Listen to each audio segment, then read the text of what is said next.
Arthur C. Clarke sat in his study, surrounded by towering bookshelves filled with scientific journals, astronomy guides, and stacks of his own novels. Outside, the Sri Lankan waves crashed against the shore, a soothing reminder of the vast and mysterious universe he so often wrote about. As he gazed out the window, his mind drifted back to 1945, the year he had conceived the idea of geostationary satellites for global communication. Back then, it had been nothing more than an article in Wireless World, but now, decades later, his vision had become a reality. Communication satellites orbited the Earth, binding the world together in ways no one had imagined possible at the time. Clarke chuckled to himself. Any sufficiently advanced technology is indistinguishable from magic, he murmured, recalling his own famous third law. Indeed, much of what had once been science fiction was now scientific fact. Video calls,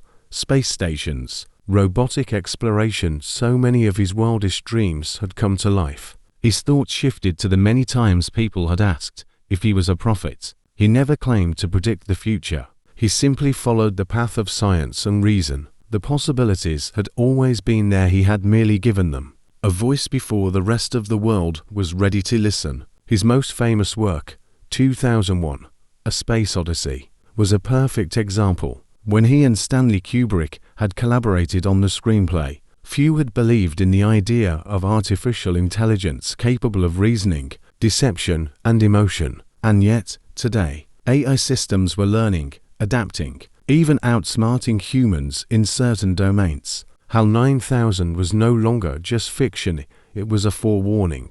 A knock at the door interrupted his musings. His longtime friend, an assistant, entered, holding a letter. "Another message from NASA," she said, handing it over.